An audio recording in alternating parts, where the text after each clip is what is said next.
we'd say like, this is what we're working on, this is what's not working. And yeah, we were like very open about it and we talked about it, and that helped like keep everyone kind of accountable. I have a massive bias towards entrepreneurs as investors. So every one of the VCs that invested in Mercury was an entrepreneur. Every time a team has to work with each other is a bug in the system. So I am against having like platform teams. The main aim is to create situations where the smaller the collaboration space, the better the outcome in general.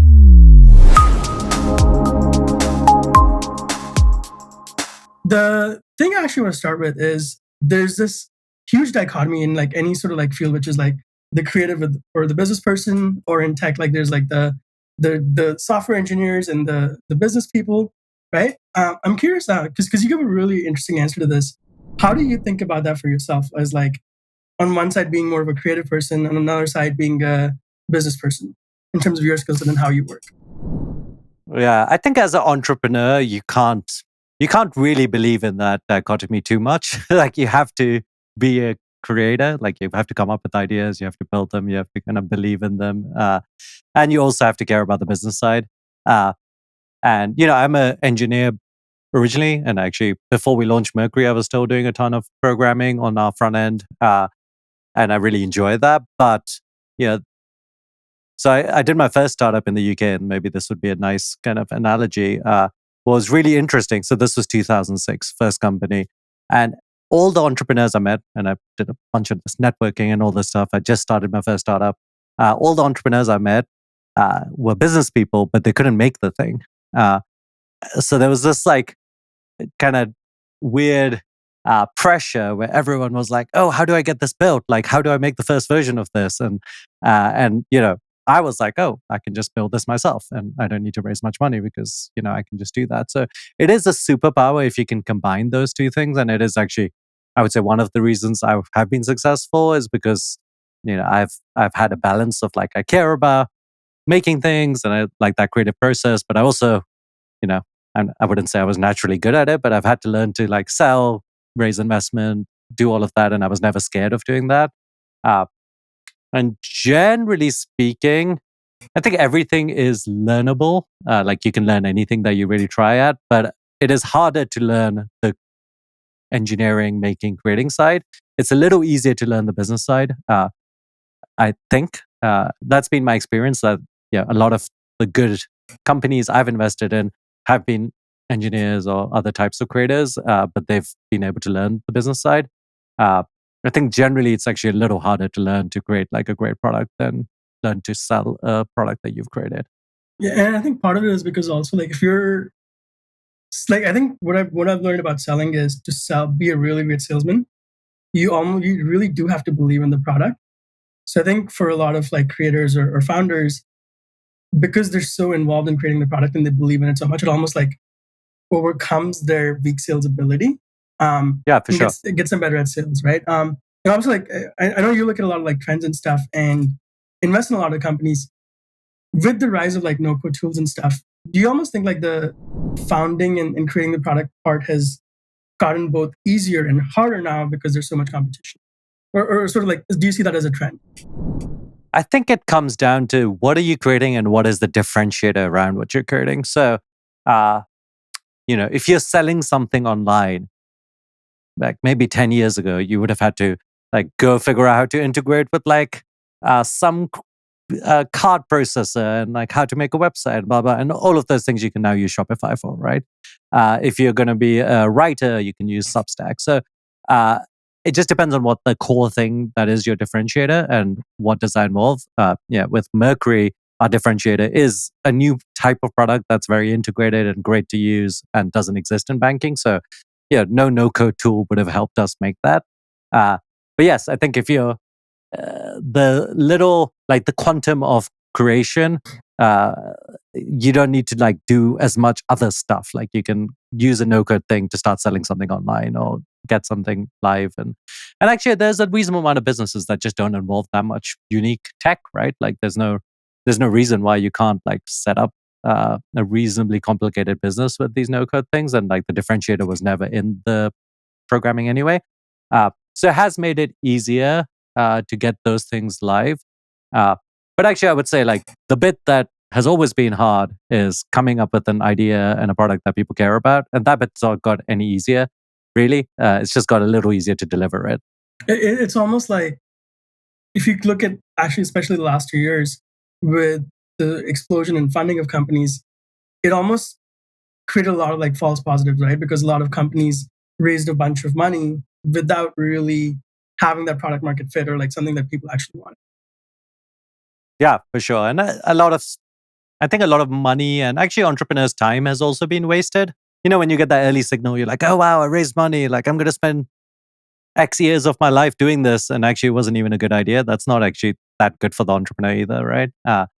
And this year has been hard for entrepreneurs. I think it's been much harder to raise money and build a company. But at the same time, I think true value will be valuable and like it'll be easier to kind of figure out what that is without all this noise.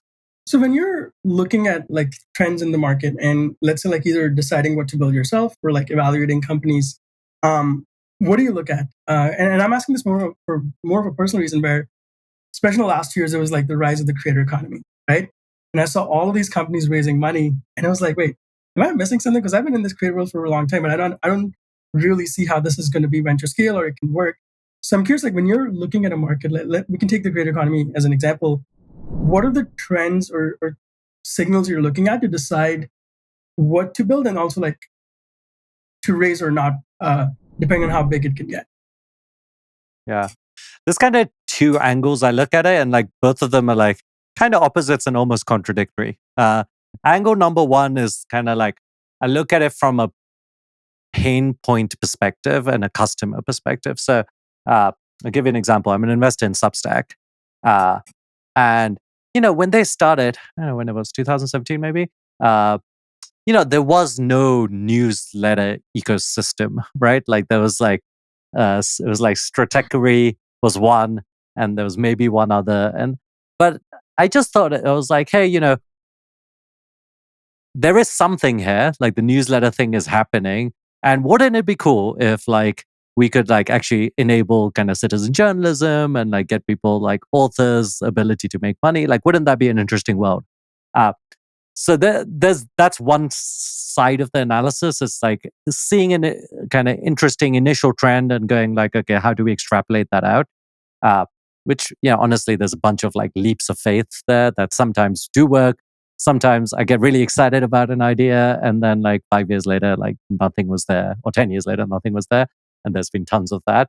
But that is, I think, really important and was a part of me creating Mercury. I was like, okay, banks suck and I hate using my bank. Wouldn't it be cool if someone just made it good, right? Like that's one side. And then second side I look at it is like really like, yeah, I'm a little extreme about it. It's like, if everything went right, like, could this be a $10 billion company? And, I don't know about what ideas you were thinking about in the creator space, but yeah, it's very hard to see. Most ideas cannot be $10 billion companies, and, which is fine. And like, I personally want to build something that's really, really big and that'll be impactful. And I think that'll be fun. And as an investor, I want to invest in those things. Like I want to go like, yeah, this is awesome. Like I can see how it'll be huge. And that, lots of leaps of faith required. Like this is a very low probability when you're investing at like a seed stage where someone's got an idea that's going to be that huge. But I do want that. But yeah, that's not right for every entrepreneur. Like there's plenty of ideas out there that are not $10 billion ideas and are like very good businesses to build.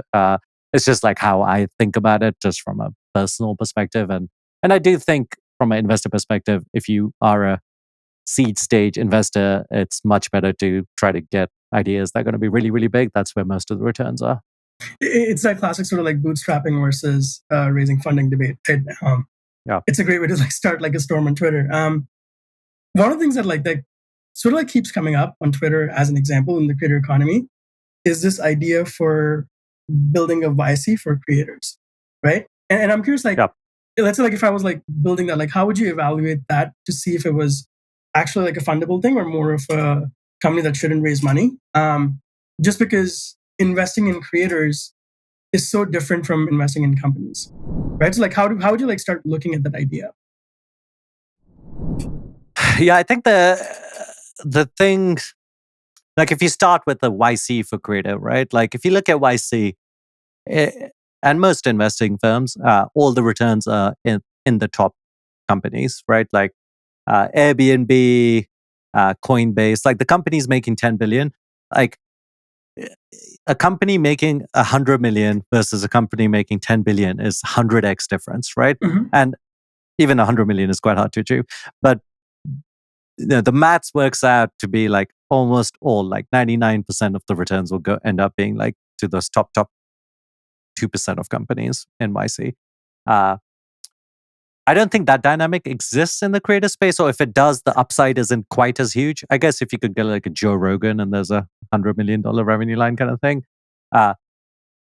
So I think there's that one element that makes it a little trickier where like the model doesn't quite apply directly. I think the second thing that's a little trickier is, businesses are like this raw unit that like an entrepreneur does a business and then if that business fails, they move on. Whereas creators are kind of not quite that kind of raw unit. It's like a human. So like I guess you'd be buying into like their YouTube channel subscription and like extrapolating that out.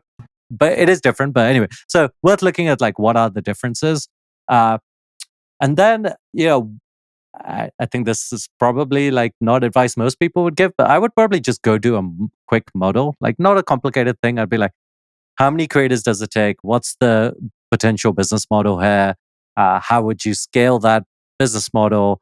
And like, if everything went right, what would it look like in like 5 years' time? And like, and that doesn't have to be venture scale. Maybe that is venture scale. Maybe this is like, a great business, but not venture scale. Maybe, I guess you'd have to think about fund economics there because you Mm-hmm. might be raising a fund from someone else to invest in this. So if you think about fund economics, it's not quite the same as this like $10 billion thing. You just have to make a story about how you can like at least 3x and maybe on the upside 10x the fund. So you'll have to run the maths through. But I would definitely do a model. That's one part of it. The second thing I would do is just go talk to a lot of creators, like both creators that have already been successful, but you can't get them, and talk about like the struggles they had. And then creators that would be within the target group and like, what would it take for them to do it? And if you're really into it, maybe go like one step further and just do like a test cohort, 5 creators, probably doesn't take that much money. And you can just see what it's like and learn a lot from that. So that would be my approach. I think it's an interesting idea. I wouldn't necessarily go like, let's go do every type of creator. I think you'd want to go like, let's go do TikTok creators, or let's do YouTube creators, or let's do Substack writers. Like you'd want to have like a thing where like they talk to each other and in a way that they can learn. Like a lot of the power of YC and these accelerators is that peer network effect. And B, you can provide a lot of value because like if you collect together enough YouTube creators, maybe you can get discounts on production and you can have learnings around distribution and like you could apply that to them as well. What's your thinking? It was interesting, kind of like walking or watching you go through it, because you're looking at sort of like price points and what the product is. And I think in a company that's so important, right? It's like, what abstraction are you building at? And then what is actually the model in terms of what you're charging? So for example, Substack, they're not really like investing in owning creators, but they're taking a percentage. And so they're sort of like going the Shopify model. And I think a lot of like creator economy companies, they're really targeting like the mass creator, and like more of like we want to get the long tail, right? And I think on the opposite end with like a YC for creators, they're almost like YC growth. There actually might be an opportunity where, like, I think there's the way creators can scale, I think is underappreciated. For example, like we have a client where she has a following of like less than 10,000 people. Her business did over 10 million, or she's grown to like 16 million total, did more than 10 million a year. And sort of like the upside is way bigger than I think anyone realizes about the creator economy. So it's just like interesting watching. Just the way you describe it actually sounds more like a record label rather than an accelerator. Right.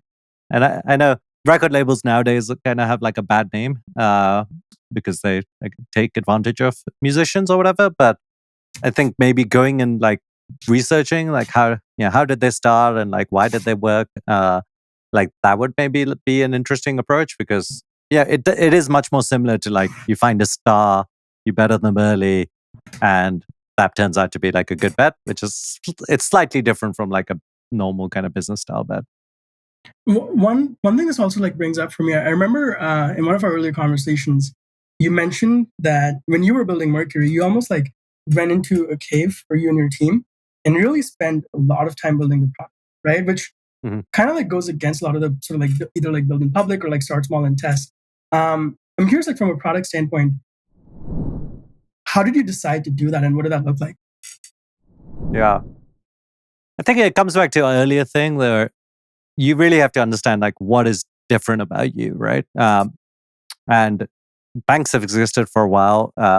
They do work even if they suck, but there was a pretty high kind of bar we had to hit. It wasn't just, we had to build all the features that you would want in a bank, which is a lot of features actually, especially like when I started, I didn't think, oh, there's so many features, but just like payment types, we had to do ACH, wire, checks. Freaking checks are like a thing in the US, and we had to do both depositing and sending them. Uh, there's like four or five. Oh, and then there's cards, right? So there's four or five just payment types, and that's just like one part of it. There's onboarding, compliance. Uh, I could keep going on about how complicated it is, but there's a reasonable set of features, and then we had to go 10x better, right? Like we have to build all those features, but then we have to go, okay, you know, just building the features is not something people will use. Like, what's the reason people actually use this? Which is, really easy online sign up, made like a bunch of kind of improvements around user permissioning, and it just made it a really nice, magical experience for people. And it wasn't that tricky for us to know what features were required. Like, it's not rocket science to go like you need cards, you need to be able to do wires, right? So there's in some ways like it was easy in the sense that we had a pretty long checklist of things we needed to do and then things that we wanted to do to make it 10x better. But it was hard in the sense that it took a long time to build all of that. And there's, we had, thankfully, we'd raised like 6 million seed round, and we had the luxury to spend that time. And honestly, yeah, it wasn't like I was like, I'm going to sit at a cave for 1.5 hours, 1.5 years to build this. I was like, how do we get it right in 3 months? And then we were like, how do we get it out in 3 months? Like, you had to keep that urgency, even if it took a long time to get it out.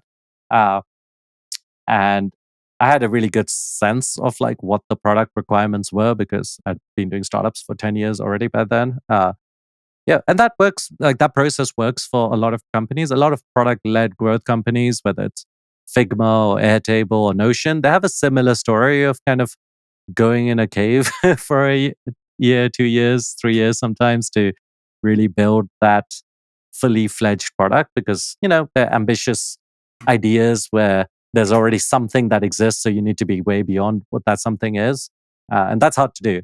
But yeah, I think the advice, like all advice, the reason it's advice is because it's not obvious. If it was Mhm. very obvious, it wouldn't be advice.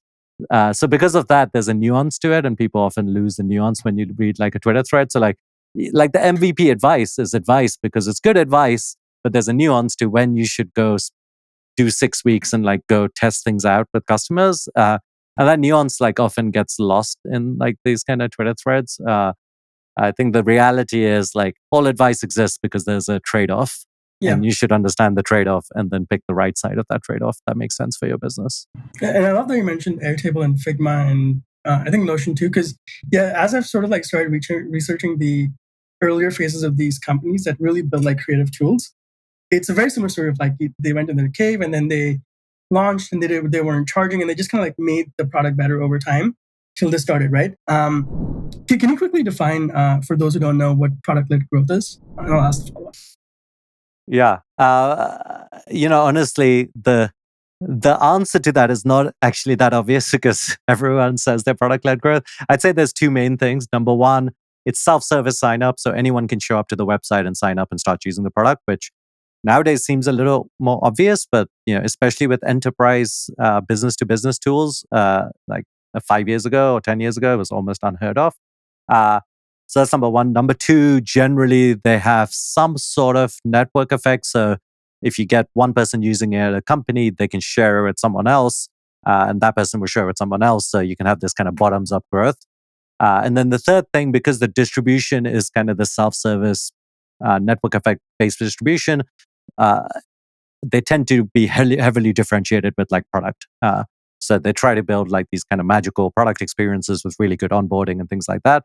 Uh, Whereas the previous era of enterprise tools was sales led. So the product wasn't as important. Like a sales team would go sell it and there'd be like a bunch of checkboxes that the CIO at like a big company would like check on. So that's like kind of the wave. I think it's the formation of those three things kind of combined together that people call product led company.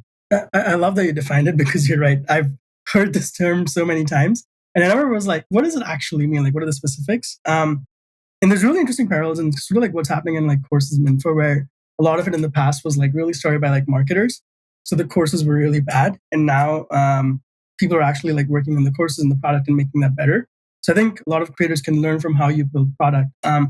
Earlier you mentioned that you're really looking for like a 10x improvement, right? So maybe with an example, can you share like when you were building like the early stages of building Mercury, what is something that was like a 10x improvement and how did you know it was a 10x improvement?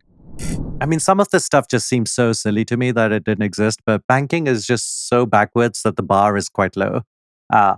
I would say there was three kind of initial things that we did right that are not huge, but together were impactful. Number one, it was all online sign up. So even today, if you want to sign up to most banks, if you want to sign up to a Bank of America or Wells Fargo, you have to walk into a bank branch, which, as an online entrepreneur, like it's crazy. I don't want to get off my seat to go sign up for a service. Like that's just insane. But that's just how banks have been. And they have bank branches. You walk into bank branches, you sit around, talk to someone that doesn't know anything about your business, and then maybe you'll get a bank account after an hour or two. So that was one thing, all online. Second thing is we were the first. So there was a couple of online business banks, but no one that targeted quite the same customer. But we were the first that had wire support, both international and domestic wires, which is kind of like a base requirement in my mind for like, who's going to use a business bank account that doesn't have wire support? But a lot of the previous ones did not. And I think we were maybe the first kind of challenger bank, one of these kind of startup bank that had any sort of wire support. And we really had to push for that. And then the third thing, which actually turned out to be even more important than I thought, is, I'm an immigrant to the US. I came from the UK. So it's really important for me to have like, yes, you need a US entity, but like I wanted to be able to support an immigrant founder moving here. And it turned out that was actually quite impactful. So even to this day, half our customers don't live in the US. So they have US entities and they don't live here. And just especially with COVID, you just don't live in the US in order to run a US business, whether it's selling courses online or doing a startup or whatever it is. So that was actually the third thing that was like pretty impactful. I mean, there's a whole set of like other things that like make the product, and we spend a lot of time on customer support as well, and made that like seamless. And but I would say those three things were things that no one had done together very well. Can you talk about so let's say like I'm building a company and I want to have that level of product insight and iteration happening in my team, right? How do you think about structuring the production function or the product function, whatever you want to call it, to be able to deliver that, where you're not the one who has to, as a founder, always be in and coming up with the insight yourself? I mean, there's kind of two phases to a company. I would say there's the pre-product market fit phase where you're exploring and it's a small team. Can you also define product market fit? Because I think that's another thing a lot of people get wrong. Again, it's one of those things that probably doesn't have a perfect definition, but product market fit, as I think about it, and I've maybe had it twice in my life, so it's not something I have like a ton of experience on, but most people have never had it. So, but product market fit is when the product really works to an extent where distribution is so easy that like you just have a product, and it doesn't mean there's no sales or no other kind of ads or things like that, but the conversion rates are really good. The users refer it to other people, and like it just fills this need enough, and like for at least a niche set of the market that like distribution becomes easy. I think that's like how I define it, at least. There's a few other kind of definitions online about it, but there's a point where the product really works and distribution becomes easy. And like it is actually really important to get to that point if you really want to build a huge company, because like we have 100,000 customers. There's just no way I could have talked to 100,000 people to get them to use Mercury. Like the reason we have 100,000 people is because like there's just this real pull that people really wanted that Mercury, and they've shared it with their friends, and it's just out there. So to get something really huge, you do need that like strong kind of distribution pull, and by distribution pull, like it really like the distribution is kind of the result of like the package, right? The package has to really work, has to really resonate with people, and people have to share it, and that's how distribution happens. So that's why like distribution is kind of the result of a successful kind of thing. So anyway, I was going to say there's like pre-product market fit and post-product market fit, and I do think you have to think very differently, and you have to be very sure which one you're in. Anyway, pre-product market fit, I think product insights, ideas probably should and do come from the founder.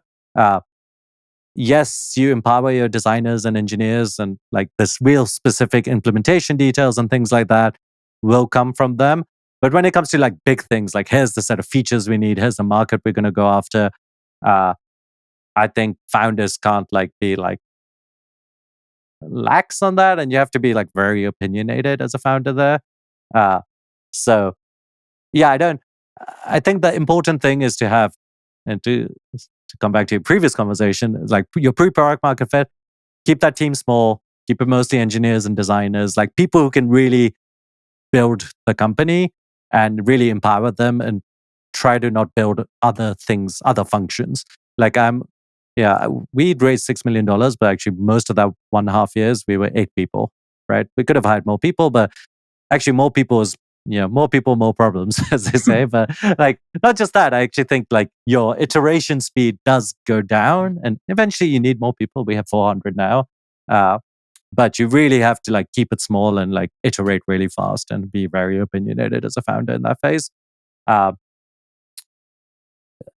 I guess to speak to your question about on the later phase, like when you do have your post-product market fit, I'm a really big believer in having kind of autonomous product teams. That's my like little pet phrase. But basically product teams that can like have all the skills, like that design, engineering, data science, and they can like iterate and build things without talking to anyone else at the company. So, if you think about it, most companies, you just can't get anything done at like, if you work at Google, like, I haven't worked at Google, but like, if I talk to people there, it just seems really hard to get things done. Like you have to talk to so many people, get so many approvals, blah, blah, blah. I think it's really important. Like if an engineer or designer has an idea and they want to ship it, they should be able to ship it without talking to anyone but like the people in their team. And they should be empowered to do that. So that's kind of how we think about it, from like how to enable people to actually come up with the ideas, be insightful.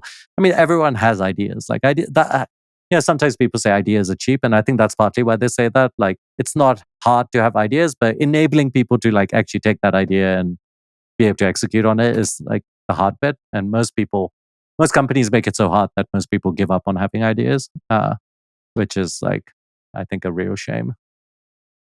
This is really insightful because it's funny. Like we've had conversations offline about like potential like how to like build a podcast, right? And I realized that's the product I'm selling because that's what everyone asks about. And Yep. This is really helpful to think about. Okay, like do we do it as a service, which we might have product market fit in, but it's like less scalable. And what other way we can do it, which like creates product market fit. First of all, like I love this framing of like pre and post product market fit because I think if I like look at like my online creator world, a lot of creators will just like launch a product, it does okay, and then they just like launch another product and then launch another product. That's because that's how creators are, right? Yeah. So I think this discussion of like pre and post is really good to decide what a creator should focus on, and also like where are the signals where they should double down on something versus like creating new stuff. So I was just going to add, it does require iteration. Like I think sometimes people think like, oh, I did this thing, it didn't work, let me move on, kind of thing. But like, yeah, I mean, sometimes you launch something, it just works, and it's like a magic experience. And like, yeah, I've definitely had that. But sometimes you require like, my previous company, we launched this thing. I won't bore you with what it was, but it took us like, I think a good 9 months for it to actually work. We just kept listening to customers going, okay, what do you actually want? And then fixing it and then keep iterating. And I think one thing I have noticed is like some people just give up too easily. but there's also the reverse problem of like people not giving up quickly enough as well. So there is a balance to it. I normally say like give it at least 6 months and like iterate for that 6 months. But yeah, obviously people will have their own feelings about it. And this is why this nuance can't be captured in a Twitter thread, right?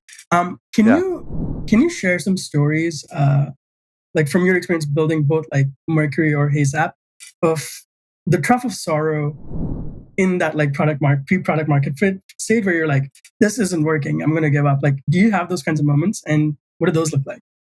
I have a unusual amount of like not giving up in me. But there's definitely always troughs of sorrow. I mean, like, we spent 1.5 years building Mercury, and it wasn't obvious that, like, I would say in that time, I probably spoke to 100 plus entrepreneurs, right? And, when you ask them, like, oh, are you, like, would you use this, right? Like, maybe from the 100, like, 2 were like, yeah, definitely use it. Like, give it to me now. And a lot of them were like, oh, yeah, I mean, it sounds interesting. And I was just like, I had like so little data apart from my instinct on whether like people would care, right? Because it's like, it turns out that even if 2% of people really, really would use it, like that's enough because the market was big enough. But it wasn't obvious. I was like, God, I'm spending a year and a half building this thing. It kept taking longer than I thought because like, it was more complicated than I thought. And we ended up doing like 2 integrations with like partner banks. And, it was definitely hard. So, I wouldn't say at any point I was like, let's give up, but it wasn't like obvious, right? Like it was definitely like going like, yeah, like what am I doing here? Like how do I push this forward, kind of thing? It's taking a long time, etc. One thing that really helped me is like for the first 6 months or so, I was like, okay, I did the fundraise, I did the bank partner thing, and then I was like, now what, right? Like I'd done all of the things, and now we just had to build it, and I hadn't actually programmed or coded. So I'm an engineer originally, but like I was also the CEO of my previous company. So I hadn't really coded for like 3-4 years. But I was like, how do I push this forward more? And I'd already talked to as many people as it made sense to talk to, etc. So eventually I was just like, okay, so, I'm just going to relearn to code. And yeah, eventually, and that actually helped a lot. Like just getting in there and like being in the zone and like helping build it really like helped alleviate my angst. And it was kind of fun to learn front end programming again and uh, build the product. So that helps. I think generally speaking, like the sorrow or the troughs of sorrow are like the worst when you're like not doing something, right? Like when you're just worrying and thinking, oh, this isn't working for this reason, etc. I think the best thing to do is actually turn it into like an action plan. It's like, okay, in my previous company, HeyZap, we went for 8 years and it basically didn't work for the first 6 years, right? So that's like a really, really long time. But every time it wasn't working, we were just like, okay, we're going to make this other thing work and we're going to spend like, a lot of time making this other thing work. And then we were like, okay, we launched it. And like, there's always like rays of sunshine in the troughs of sorrow, right? Like, it's like you launch something, it has a little bit of traction, but like takes another 6 weeks to figure out it doesn't work. And after all of that, I realized like, and like actually, I always have to remind myself of this is like, you have to really enjoy that journey. All right. Like, I think if you're too focused on like success, and you don't enjoy programming or you don't enjoy like talking to customers and building things or whatever it is that you're doing, I think it's just really hard. And I think I was like kind of fortunate that I do really enjoy programming I think it's like a real privilege to make things for life, right? Like, I think I could have easily had another life where I was just like working at a big company and a programmer there and not really like passionate about what I was doing. Like, I've only had one job in my life and that's what it was like. So like, I think it's a privilege to make something. So like, I try to like remind myself of that, and go like, okay, we're making something. That's the fun part. And let's just like keep the action and momentum going, rather than like fixate on like the things that aren't working. It's really like you really have to enjoy the daily aspect of it, Yeah. without falling into the ruminating loops of why isn't this working? Exactly. Another interesting thing is like you sort of like mentioned a few different elements, and I'll combine them. You mentioned like having the urgency and the speed, right? In the case of Mercury, you weren't really getting customer feedback. It seems like because we were just building. You're constantly like iterating to like build something new, and then if you have a small team, you're also like really like making sure everyone can come up with new ideas and stuff. I think like for especially like for something like creative as coming up with new ideas, it requires space, right? So how do you balance that with still keeping the urgency and the speed and the iteration, especially when you're not really getting feedback from customers. You don't really have like positive feedback loop that you can create. So how did you like balance that or think about that? It's a good question. I think like rituals help, right? So like I think it's important to have like what we did, and people should come up with their own rituals. Is like we would do a weekly like all hands. I mean, there was only 8 of us, but we still do weekly all hands. And in the weekly all hands, we'd say like, this is what we're working on, this is what's not working, and we were like very open about it, and we talked about it, and that helped like keep everyone kind of accountable. Like with 8 people, you can literally say, here's what you were working on, how's it going, etc. Right? Like, it doesn't have to be like super like super high level. It can be very granular. So that was one thing we did. Every 2 months, I would do an investor update. And in that, we had a lot of investors. We had about 60 seed investors, but I would really do it for myself and the team, and the seed investors were just a consequence of that. And they were pretty detailed. I'd be like, this is what we want to do in the next 2 months. This is what we said we were going to do the last 2 months, but like this didn't work, that didn't work. And these are my general thoughts on it. And it was, it forced me to kind of step back and think about how things are going at the high level, and also set objectives for the next 2 months. So, every mountain is climbed with every step, or whatever the whatever the best phrase is there. But that's how I thought about it. Like, okay, building Mercury is complicated. There's lots and lots of steps to doing it, but you can break those apart, right? You're like, okay, we need a great onboarding, like, and as part of the onboarding, we need to collect passports, and like, there's all of these like steps to get to a great experience. So you can break those out and like set yourself targets, set team targets, and force yourself to kind of step back and like look at the whole. And then having people who we spent a lot of time initially like writing out a company culture. Like there was 3 of us, and there was almost no company, but we still wrote down like, this is the culture we want, and these are the types of people we'll hire. And it was very like deliberate and meaningful, but it did lead to like us being like a fairly cohesive set of people that had like similar values. And like we wanted humble people that were low ego. We wanted curious people that like cared about product. And it meant that like, even though we weren't live with customers, we were still like pushing to this common objective and focused on it. I love the idea of like creating values, because I think a lot of times that gets pushed out until maybe it's too late. What are other things that you did in that like pre-product market fit stage that maybe a lot of like, let's say like first time founders miss, that now that you think back, you're like, oh, that was really cool that we did that, or that was really valuable and it's paying dividends now in terms of like compounding and stuff? Good question. I mean, the culture thing is actually like crucial, because the first, let's say 20 people really define the culture for the next 200 people. It's very hard to change. Like, I mean, without getting into kind of current affairs too much, like, you were seeing like Elon Musk trying to change the culture at Twitter. Like, it's just very hard to do that when you're at scale. And I don't know if that would be successful. So I think that was really key, and I often advise people there. One other thing we did is we had a pretty large set of seed investors. So I've always said, Mercury, for it to be successful, has, it's not just about the product, it's also the community. Like, we want to help entrepreneurs succeed. We want the whole community to be part of that mission.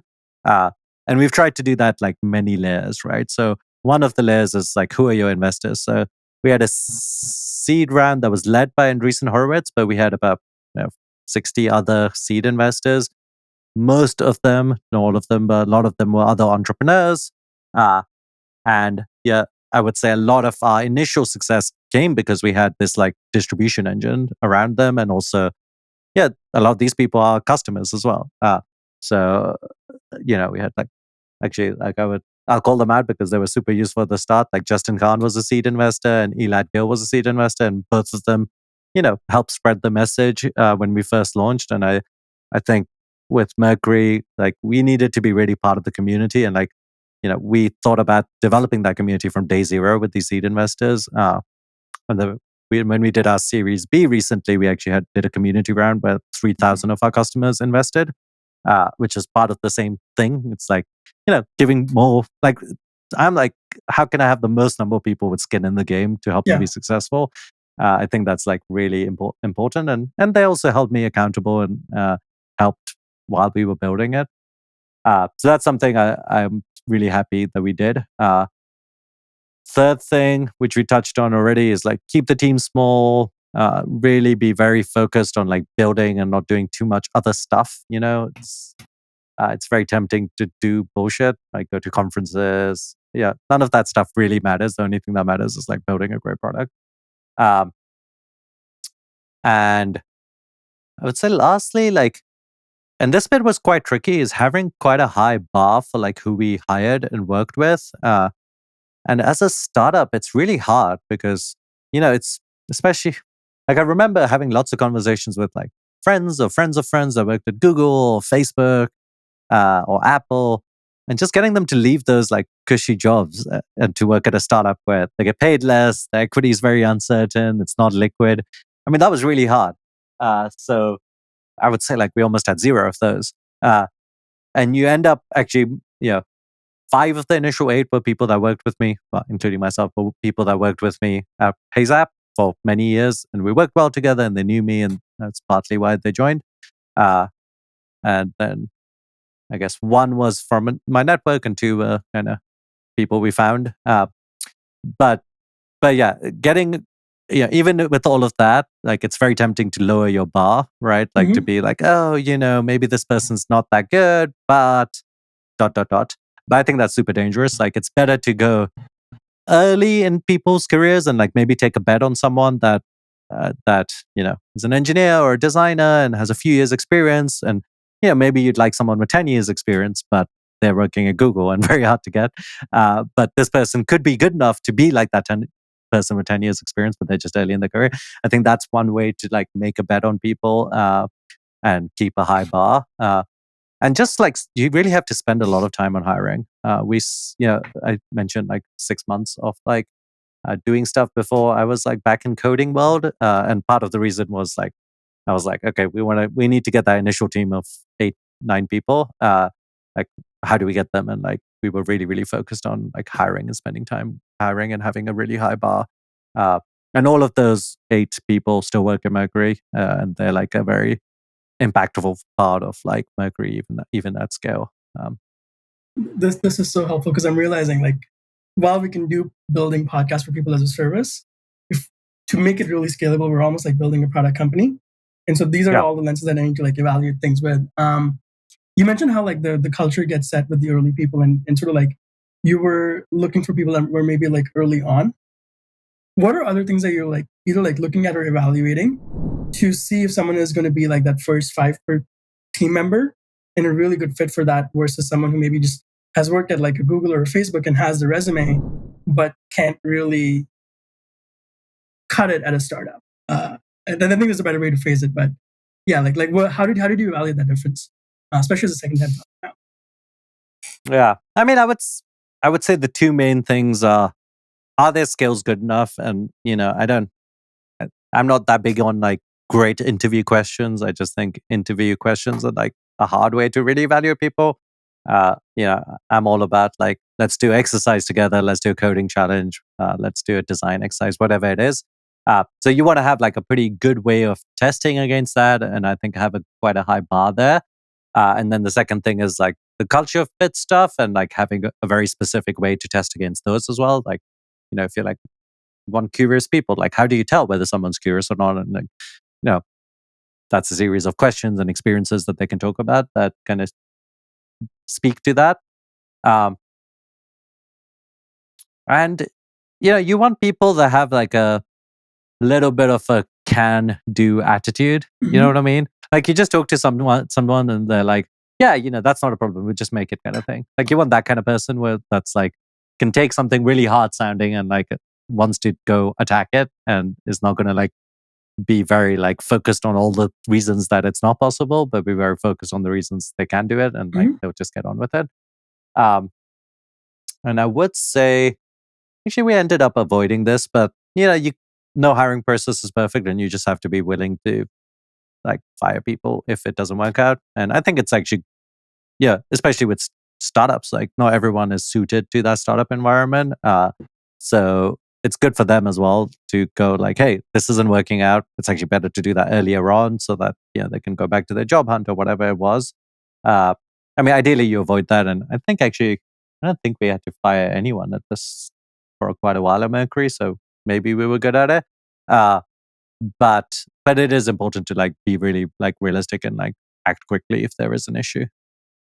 That's amazing. And one of the things you also mentioned, because I want to just quickly touch on this, which is you talk about how like the early investors like Justin and I think Elad you mentioned were really helpful, right? I think it's almost like a meme at this point where like I think Vinod Khosla said that most investors aren't really that helpful. And I think especially in the last years, we've seen like so many new people enter. There was all this money, all these companies raised without any due diligence, and all this stuff. So it's actually a double-headed question, which is how do you decide like what investors to like on like pick and let invest in your company? And then when you look at like the best investors that you have now and also like being invested in companies, what separates the great investors from everyone else who can just give you money? I have a massive bias towards entrepreneurs as investors. So, every one of the VCs that invested in Mercury was an entrepreneur previously. Almost everyone that was a seed investor was an entrepreneur. I just think like they've gone through the journey, especially active entrepreneurs. They're like, if you're like, hey, how did you go hire your first salesperson? Like they have opinions about that. I have opinions about that. So, whereas like if you go to a investor that's been an investor for like 20 years, I mean, they might have opinions about it, but they're not like from direct recent experience. It's hard to like really draw from that. So I think that's one bias I have. Number two, if they're active entrepreneurs or just like successful people, they're not going to bug you, generally speaking. Like you don't want to go to people who have the time to be annoying, right? You want to go to people who are so busy that like you are lucky to have like some time with them. And I mean, generally speaking, if they're investors, they will make themselves available if you ask them good questions. But I think that's my second bias, to go towards people who are busy and don't necessarily aren't going to waste your time. And I wouldn't say, I mean, there's definitely some investors that have been very, very useful. But if I make an ask of an investor, if I'm like, oh, I'm looking to hire a designer, like who knows a designer? Most investors don't, but like if you have 120 of them, which we do at this stage, let's say there's a 2% chance they do, that's still 3 people that will respond to that email. So it's not always, actually, like quantity does help is kind of what I'm saying. It's like, I think as long as you do a good job of communicating with them, you don't know when someone can be helpful and will be helpful. And even to this day, if I send an email, I'll have some investor be helpful that hasn't been very active and helpful so far, but they do that one thing and it can be quite impactful to the company. I would say, lastly, you want to avoid like investors that kind of like trigger your asshole radar, if that's the right way to say it. Like if they've got too much ego, if they're just annoying to like talk to. Yeah, there's definitely been investors where I've been like, oh man, this person, like maybe they have a good reputation, but like that interaction was like really off-putting and I have not pursued them. And I think actually, that's a reasonable thing to do. And like, you really are committed, what would be like 5 years in and I still talk to many of these investors. So you're really committing to work with this person for a long time. So like, it shouldn't just be them judging you. You should be judging them as well. I love that. Especially I think like as sort of these powers always like oscillate in terms of like who has the power. I think it's important for founders to know that. So let's switch back to like product-led growth. You've built a small team, you've raised some money, you're building the product. What was it like? How did you decide to focus on growth? Because you guys grew really fast. I think like 100,000 customers in 3 years. So what was that transition from building product in isolation to now we're going to open it up and focus on growth? I really hate waitlist. Like I wasn't like, I didn't want to go like, oh, let's like keep this quiet. Like, I mean, there was definitely a period, I think for about 4 months where we had some customers, but it was just like not working fully, like an alpha product and we wanted to test it. But I wasn't, when we launched, like we were like, we're ready, let's go. And at that point we started growing. This was like April 2019. But yeah, we spent like basically the next 6 months just like dealing with the growth. Like it was just like it was literally me and my co-founder on the phone for like customer support all the time until we hired our first customer support rep, and like and there was just, I mean, there was a bunch of things that just didn't work, right? Like he just launched this thing, and like I remember like for the first 4 weeks or something, international wires basically didn't work, and we had to like really work hard to get those working. Uh, and yeah, and then we realized actually we didn't have a plaid integration, for example, and a QuickBooks integration, which isn't like something I thought about. Like I was like, oh yeah, we need to have, but everyone was like, I can't use this thing; it doesn't integrate to anything I use. So we had to like do a big hustle to like get those things working. So. Uh, but at the same time, we were actually quite hesitant to like call it product market fit and go try to scale up the team really fast and like really focus on growth. We were just like kind of doing the minimal possible to like hire enough people that we could just like fill in the gaps that were like really necessary.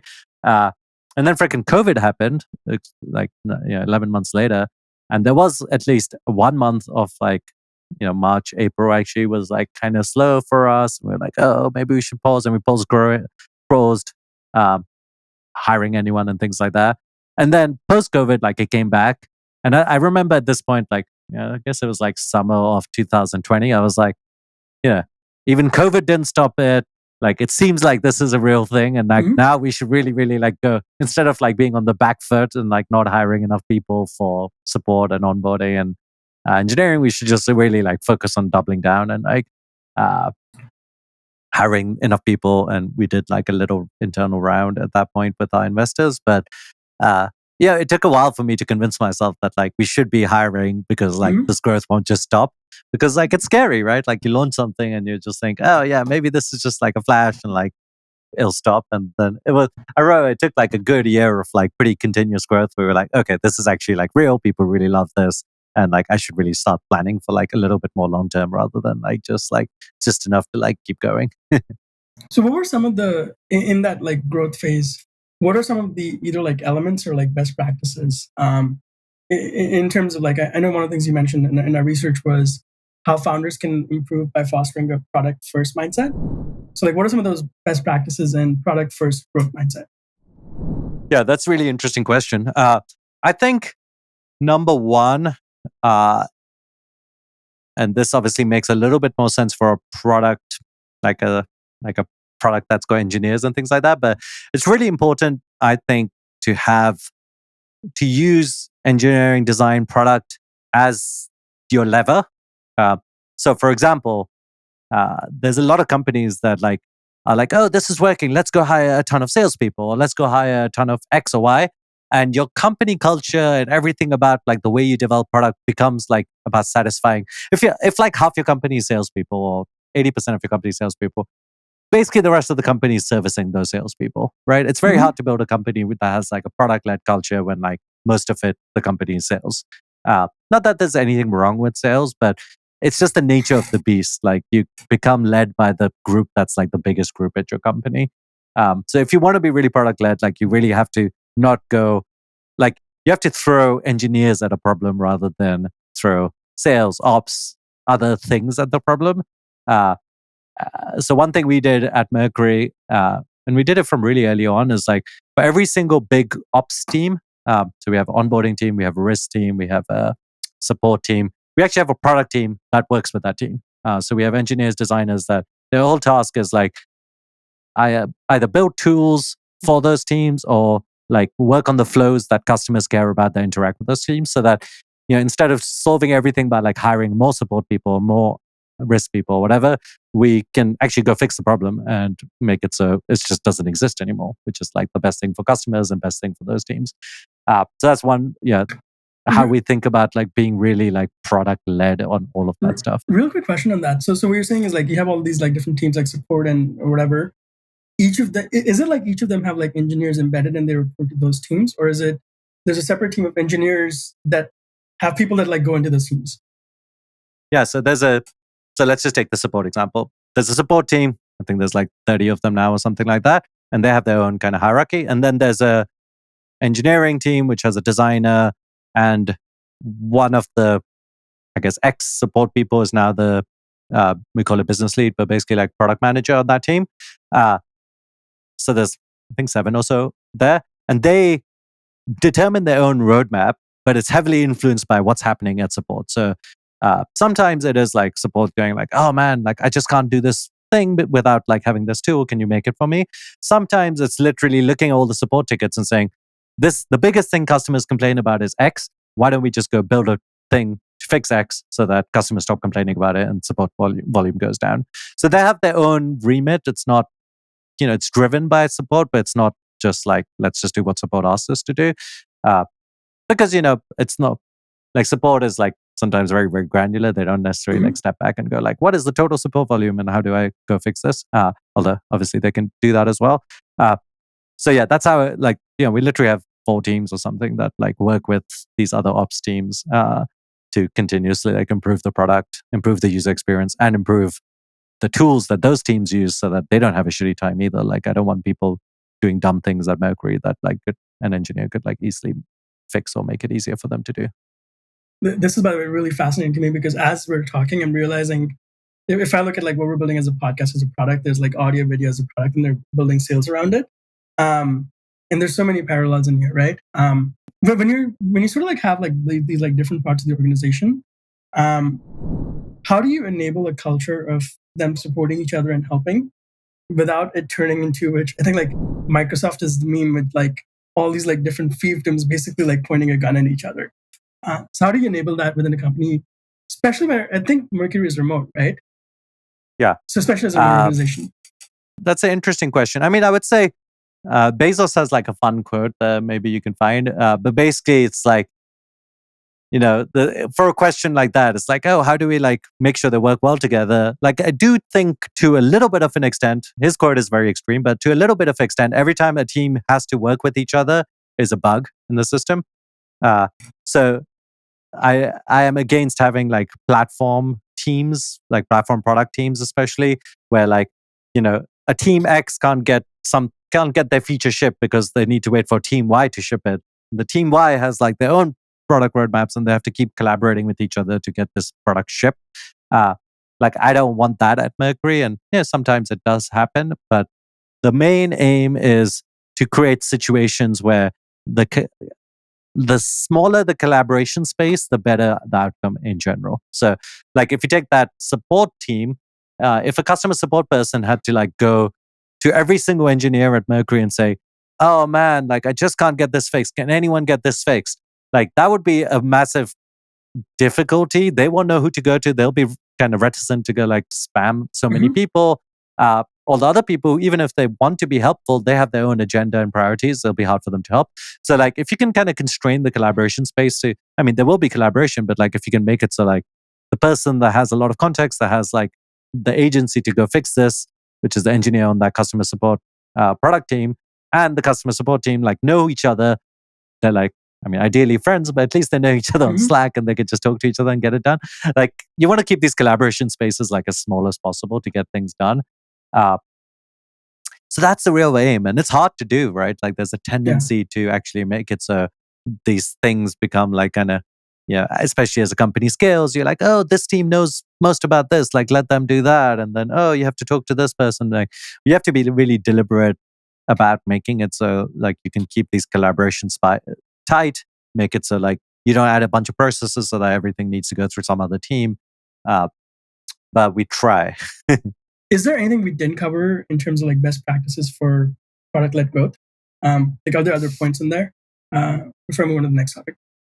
I do think when it comes to distribution, and I think you will really resonate with this, Sachit, since you're great at distribution.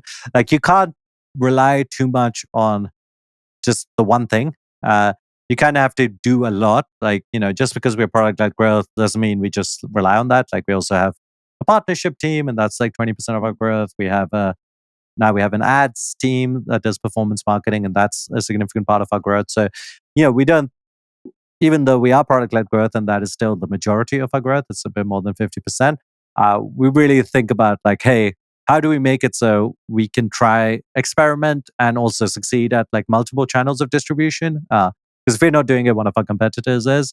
And also like, these things don't scale forever. Like you have to go like, okay, what is the next level of distribution going to be, and what can I learn from like doing different things?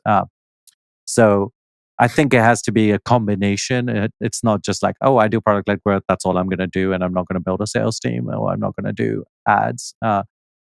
Some people again on Twitter will take like some extreme angle and say, just do X. I'm not a believer in that. I'm like, do everything, but do it well. And like, actually not everything will work, but the things that work will hopefully be impactful. Yeah, and I think that's again like the nuance that doesn't get captured, right? You have to try a bunch of things, and then when something works, really like pick that on and double down. But if you only do one thing, then like if like something happens to that platform or whatever, then you're screwed. So you also have to have other irons in the fire. And it's a very nuanced thing of like how to actually pick ones and like which ones to keep going. I think in the same way, something that you're really great at is like helping startups and founders like build and scale their businesses. So I'll just throw out a few different topics, and then you can tell me like how you think about that.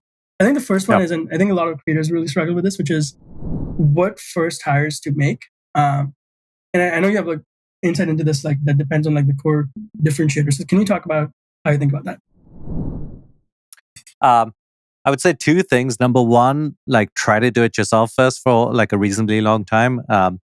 I think it actually like helps you learn what would you'd be looking for in that hire. It helps you like actually understand like, do you really, really need the hire, or do you just think you need the hire? And then see when you do have that person, you will know whether they're actually doing a good job or not. Because, it's very easy to go like, oh, I've never done that job, and maybe they're not doing a good job, but I don't know, blah, blah, blah. So that's one thing. Number two, I've generally speaking, try to wait until it's painful to not have the hire. Like you don't want to be hiring in front of your need in a small company, in my opinion. I think this is probably a little controversial. I think you want to be hiring after it's so painful that you don't have this person. Like if you combine the one and two, actually you often end up with like hiring the right person at the right time, because it's like painful not to, and you know exactly what the role is. And then three, goes back to like have a pretty high bar. Make sure you don't just go pick the first person. You want to have a high kind of understanding of like who can you work with, and then also like make sure the skills are really strong. That's how I've mostly approached this. At the early stage, I think it changes a little bit at later stages.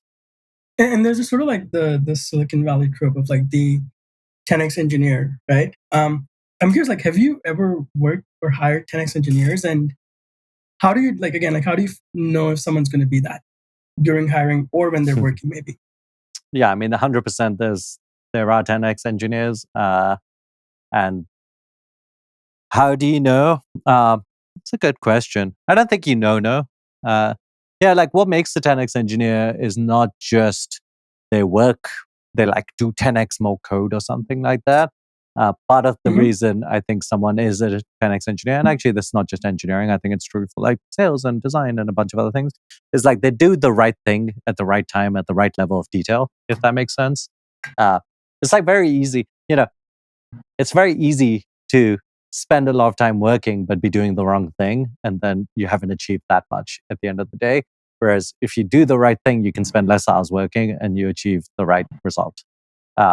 So that's really hard to judge for. I think actually mostly you learn the difference between like a 10x or 3x or whatever it is. I don't love the phrase 10x, but there are like exceptional people, and I think like sometimes people try to deny that. Like they're like, oh, everyone's the same. Like that's just not true. There are exceptional people, and they do exist. And like you definitely know when you have someone. Like you're not like, it's not a question mark after you see them work for like a few months. You're like, wow, they just like got this done, and it's great, right? The result's great. Whether you can like test for it successfully, I actually don't know. I think there's like a question mark on like whether you can spend 6 hours, 7 hours in the interview process or exercise or whatever and really know. If you have the privilege of it, and we've had that sometimes, like you can work with someone for 2-3 weeks, then you can get a sense of it, I think. But without that, I don't know if you can get it upfront. It's the same thing that I found with like media and podcasting and stuff too, which is the best people have snack for storytelling, and they have taste. And it's funny, when I interviewed Sonal from A16Z about podcasting, she said the same thing, which is the best people have taste, and it's really hard to train. And it's like it's really hard to figure out, but like when you know that that person has that. Yeah, and it's actually like, even when it comes to engineering or whatever, like actually taste is like a really good way to describe it. Like there's a taste to like what they do and how Mhm. they do it. That is like a very hard skill to learn, and I do think it's learnable to some extent, but there's also like an inherent, things that comes from like people who just are good at it. Yeah. Switching back to sort of like scaling, another topic that comes up, and again, this has created a lot of like Twitter sort of uh, people going against each other. Is this like concept of like remote versus in person, right? And Mercury scaled from that like pre-product market fit of like 6 people to like now like I think 300 or 400 plus. How do you think about building a company and culture that can innovate at scale while being remote and still keeping a strong culture?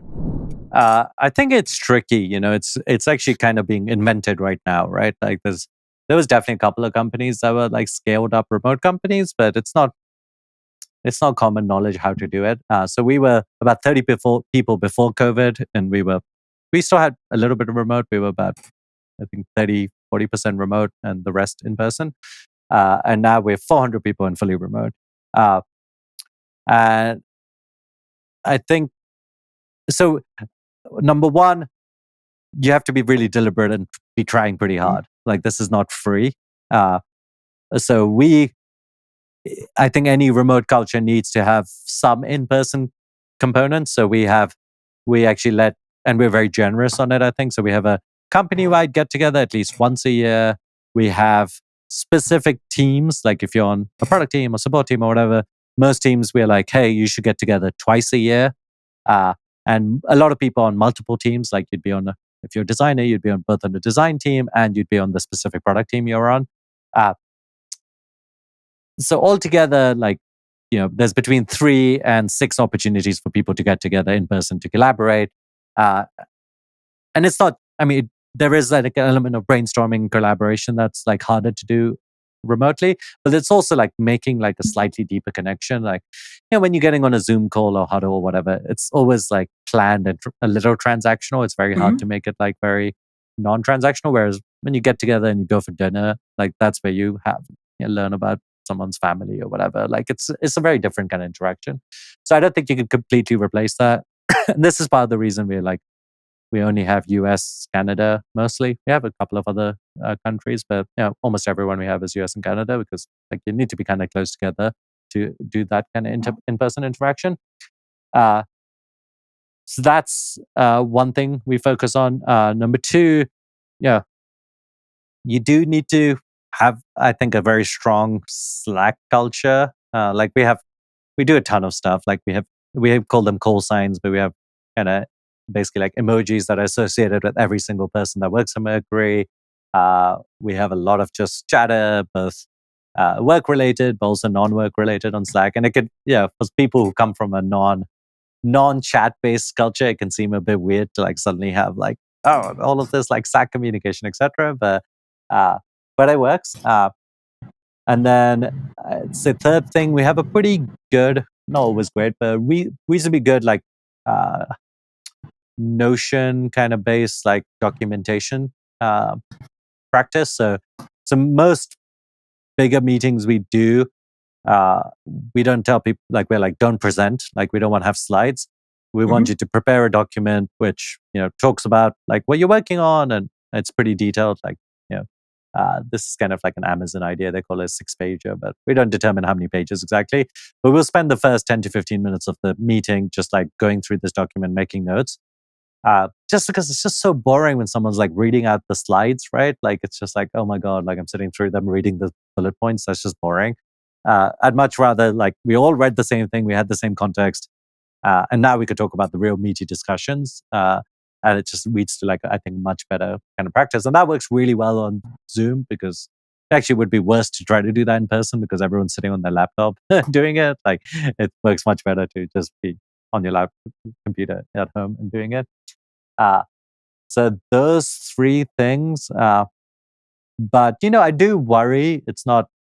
I worry that like people feel a little lonely, and like, yeah, do they have that interaction with someone? But at the same time, I really enjoy being remote, right? Like I just wake up in the morning, I can get on with it. I don't have to do a commute.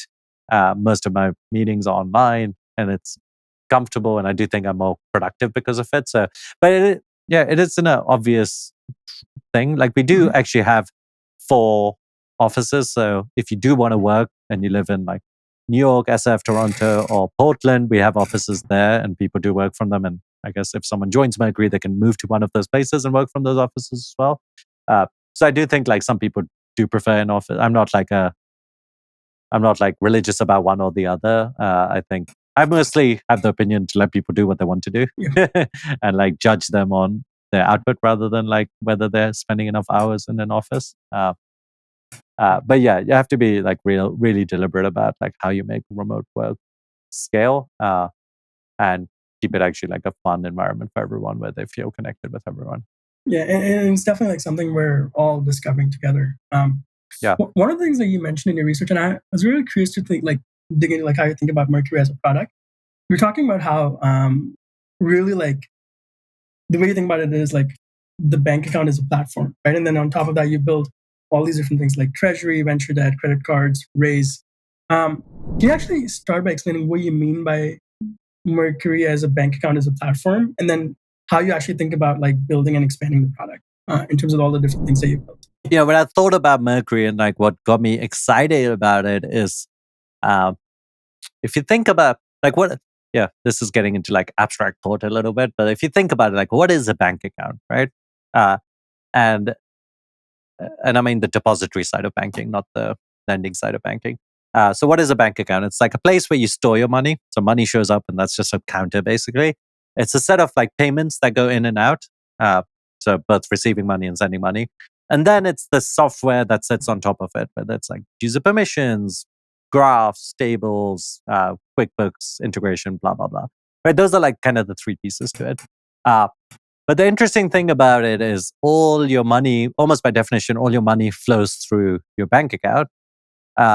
So that kind of lends itself to building a lot of stuff. So if you kind of go, and you're like, imagine you're Immad in 2017 when you're first like going exploring the idea. If you're like, what if, right? You're like, what if like this was a very successful bank account and you were a Google and you were thinking like the early Google that was still innovative, not the Google today. But if you were like an early Google and saying like, what are all the things you can build once you have a bank account? That's like a core of like all the business operation. You kind of end up with a set of like financial services and software that you build on top of it. So the financial services would be, now it took us like, basically we launched it and like for the first 2 years, we were just a bank account, right? Like it was a bank account and we kept improving it, but it was mostly just a bank account. It was only in the last year and a bit that we've had the time and the privilege and to like really invest in these other things. So like number one, it's like financial services that can sit on top of this, which is like credit card, venture debt, and there'll be like a few others in the future. And then there's the software tools that can sit on top of it, which like we launched a bill pay thing, and we've got we've how do we make analytics easier around your company and all that kind of stuff. So that's kind of how I think about it in terms of platform. That like, hey, bank account is where your money is going to be, but if that's where your money is, there's a lot of interesting things you can build on top of that to make it easier for entrepreneurs to run their business, to understand their business, to grow their business. And yeah, that's what kind of made it fun for me, because I was like, I feel like one of the slightly sadder things about the world is like, you have an entrepreneur, they have a great idea, they launch it, and then like 10 years later, like the company is basically the same company with the exact same idea, and they haven't done anything new. And that just seems like boring to me. Like I want to be like, I'd much rather build like you launch something and then actually it like gets more and more interesting over time. It's like now you can build extra features on top of it, extra tools, extra things that like really make it like a differentiated thing, which you can't do with every company. A lot of company are like these kind of single feature companies, but I think like that business bank account is actually like this core unit that you can build a ton of stuff on top of. That's so fascinating. Taking this abstraction maybe one level further, or maybe in a more lateral sense, I know you're really interested in like sci-fi and sort of like world building. Yeah. How has that influenced how you think about either building like company culture or team or products or just like, because everything you're building is in a way an ecosystem, right? And sci-fi is all about world building. So how has sci-fi influenced the product and team and company for you, building for you? I think the thing that I really like about sci-fi is like it just opens you up to like possibilities, right? Like Hmm. it's very easy to like spend your day and like the constraints that exist in the world and go like these are the constraints and like we can't be outside that constraint. Uh, I think yeah, like the initial 8 people that built Mercury, like none of us were fintech people or banking people. Actually, one of us did work at a previous fintech company, but we were like very much like going like these are the pain points we felt as an entrepreneur or as a human, and like how do we just like reimagine this? And like I think that a lot of sci-fi is like that, right? It's just Hmm. like the world could be this. How do you reimagine it? And like I think that that's a really like fun process actually. Like I enjoy going like reimagining how it could be. And there's a lot of things that people do at Mercury where they like go take something and like not like we never look at our competitors' products, right? Like even if a competitor exists or banks exist, like we'll be like, just forget all that. Like, what do customers really want, and how do we build the best thing for customers and like reimagine it? So that's unusual. I think other people do get like really focused on competitors, but I'm like, I get annoyed if someone's like, "Oh, we looked at a competitor's product." I'm like, I don't, why didn't you go talk to customers or like, yeah, that's what you should be doing. Like, I don't like. It would be fine to go talk to a customer and then ask them like, "What did you really like about this competitor?" I don't mind that, but like, I don't want to go look at competitors' products. So anyway, that just like if you are willing to look at things from first principles, which is also one of like our core attributes, and go like reimagine it, that's you end up with like lots of interesting things. And like I'll give you a very specific example. We launched Bill Pay recently. Yeah. Yeah, so in your Mercury bank account, you can drag in an invoice and you can pay that vendor. Uh, Bill Pay has existed for many years. It's not like we were the first person to make it so you can pay an invoice. Uh, we were probably the first person to make it so you can pay an invoice directly in your bank account. We also did like some really cool stuff. We made it so like, when you click on, so we OCR the invoice, and when you like click on one of the text fields that we've OCR'd, it like zooms into the PDF. So Hmm. instead of like trying to scan to see like, oh, did the OCR like make a mistake or like get the wrong field, which does happen with OCR. We made it so you like zoom into the PDF and like do it, and it wasn't my idea actually. I do, it was just some engineer's idea, but like I think like being a space where like everything is on the table and you can like go explore anything and think about it from like that first principles is like the kind of environment we would like. And I don't know if like sci-fi is the reason we have that, but I would like to think like that's partly why I think like that. And I would like to think that like influences the culture at Mercury. And that's really cool to like keep that again, like keep that going at, because it's easy when you're like a few people, but it's really hard Yeah. when you're like a scale company. I think another thing that's like really interesting and important that is like very easy to overlook in business is like ethics. And I don't mean like just like obvious ethics, like it's like I'm gonna like steal or murder or whatever, right? Like that's just like obvious. But there's like a lot of like subtle ethics in business. It's like if you think about banking, like one of the things that sucks in banking is like banks just have this like thing of like subtle unethicalness, right? Like whether it's overdraft fees or like charging lots of small customers these kind of onerous things. And people feel it, but they're not like it's not like people say like, oh, banks are evil. I mean, sometimes people do, but there's just like this kind of one of the reasons I think Mercury works well is like we're just very transparent about what we charge you, and we try to make it so it's not complicated. And we don't charge for many things, uh, and I do think sci-fi has this like real. If you think about like what makes like a sci-fi thing interesting, there's just like a deep kind of thread of ethics in sci-fi, and like probably true for other types of books as well. I'm just like really into sci-fi, so I could talk about it more.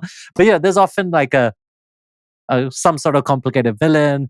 There's one of the things that sci-fi and world building allows you to do is like really explore some like weird ethics, right? Like what happens if aliens existed and they were like doing this, or like what happens if humans had the ability to do X and like they were like exploiting that. Like I do think it's like a very interesting uh yeah, I guess most people maybe who don't read sci-fi wouldn't like realize this, but I do think a lot of the things that make sci-fi interesting is like ethics being applied to like an abnormal future situation and like how that plays out, right? Like that's, I think a lot of sci-fi is actually that. Like it's like ethics and like thinking about it and thinking about like how, how messed up it might be if like Mhm. people live forever and got like super duper rich and had lots of like power and there's lots of wealth inequality, right? Like all of these things are like, abstract ideas, but like sci-fi goes and like goes really deep into the ethics of it. And like, I think that's like an important thing in business to like actually think about ethics. And like, I do think like one of the differentiators of Mercury is like we have I think a strong ethical basis of like why we do things. And I mean, it doesn't mean that we just give away everything for free and don't make any money and build a shitty business. It means that you're just thoughtful about it and like don't screw over people and actually have that as like a very like core part of our culture. It's funny that you said that it's abstract because I think it's abstract, but it isn't. Especially now when you're seeing Yeah, like the sort of extremes of compounding and people becoming like sure. these like powerful companies with what's happening with Twitter and all these like things. Like it's just like a lot of like fighting that's happening, right? I'm curious, like for you, like so obviously you had that ethical core from sci-fi where when you started building it, the company. How have you propagated that throughout the company? Like, was there a deliberate thing that you did to propagate that strong ethical and values core to people who joined and as you grew? I mean, there's definitely it's like the choices that you make, right? Like it's and those, yeah, and then explaining why you make those choices. So, for example, if you this is a little reductionist, but if you think about like the problems in banking are like a lot of it comes down to transparency. It's like kind of like tricking people into charging fees, not being very transparent about Mhm. what's happening, kind of dumbing things down. Uh, and we take transparency to every level, right? Like every person that joins Mercury gets a login to the Mercury bank account for Mercury. I share the board decks with people. I'm like, if anything's happening, I'll tell people about it. And I'm not like sugarcoating it. I'm like saying, this is a raw thing.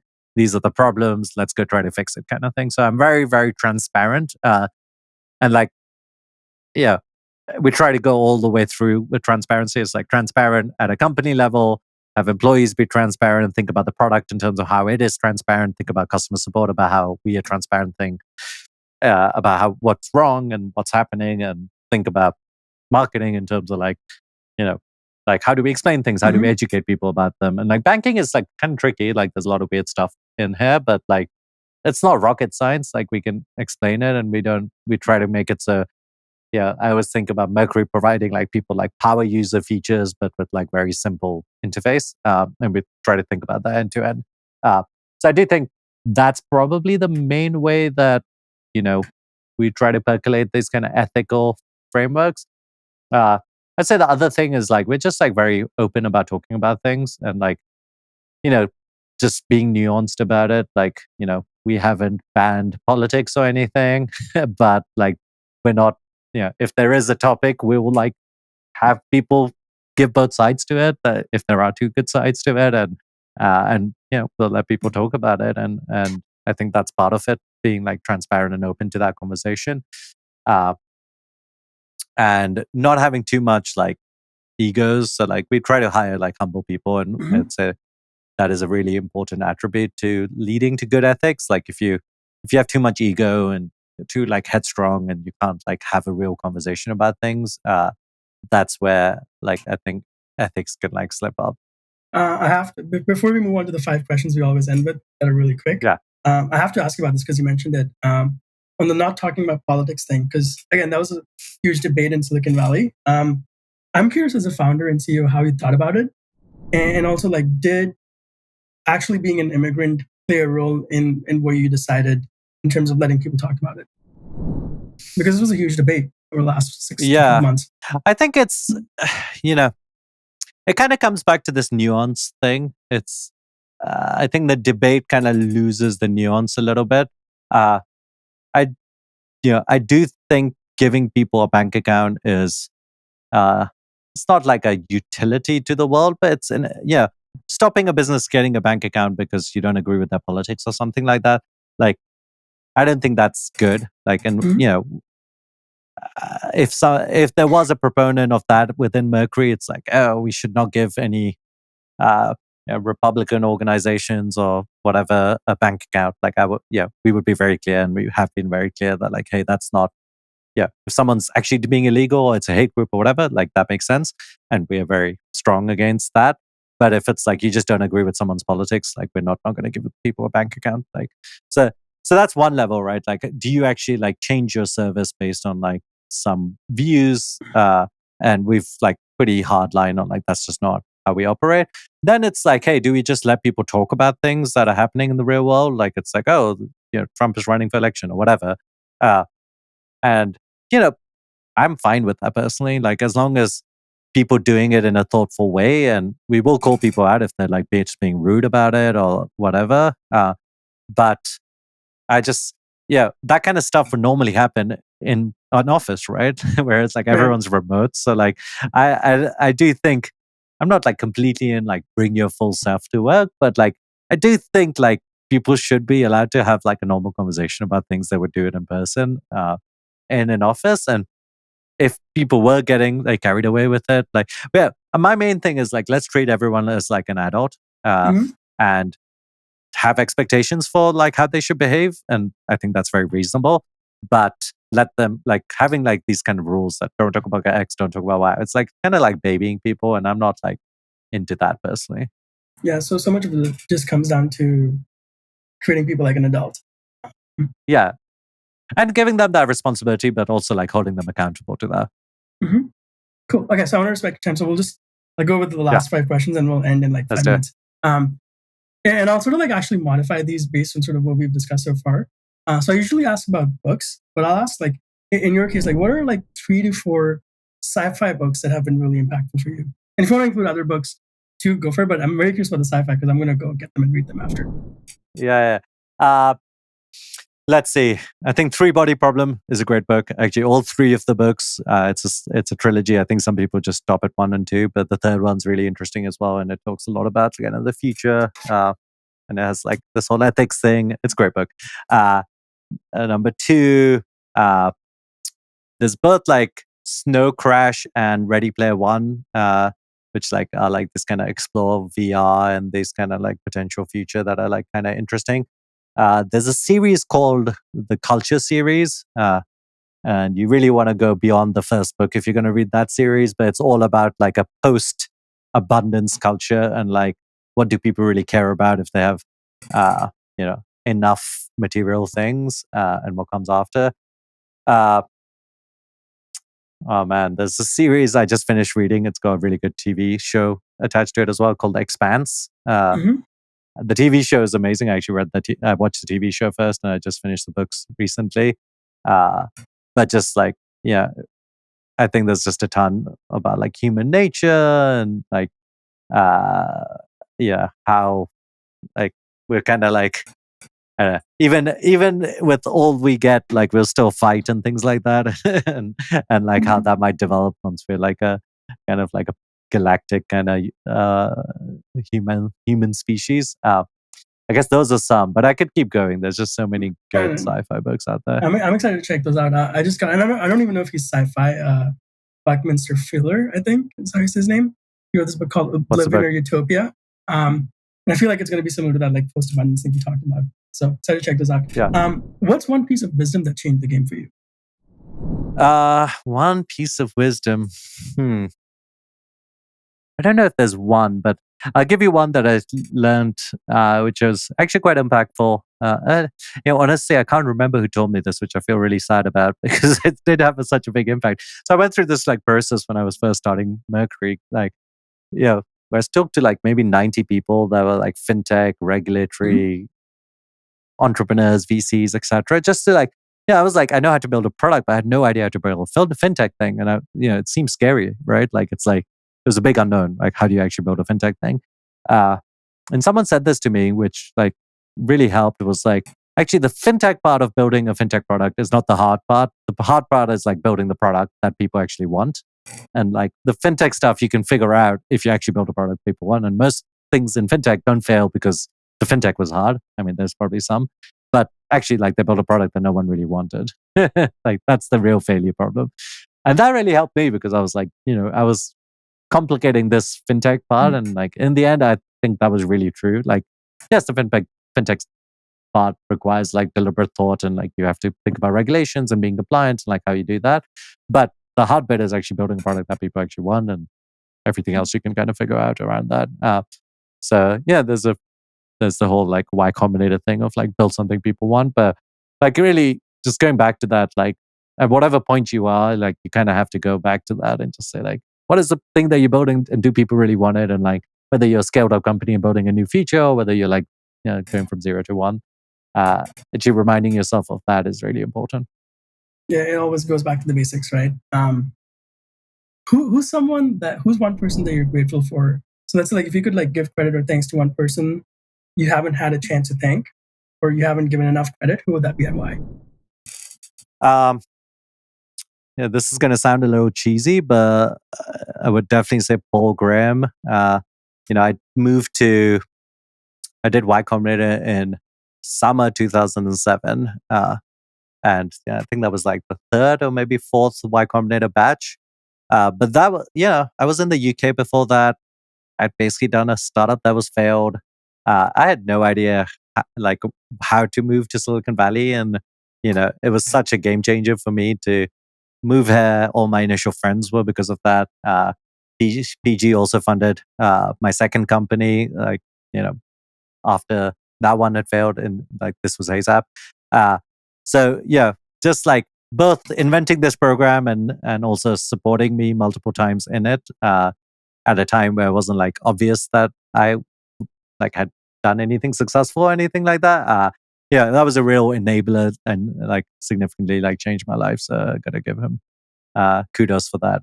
You help a lot of founders. When you think about sort of like the first company and then HeyZap and now Mercury, how do you think you've evolved as an entrepreneur from like first, second to third time? Yeah, I mean, HeyZap was a long time ago. Like the first three companies I did were like basically like 7 months, 18 months, and then HeyZap, which was like 6 years. Sorry, 8 years long.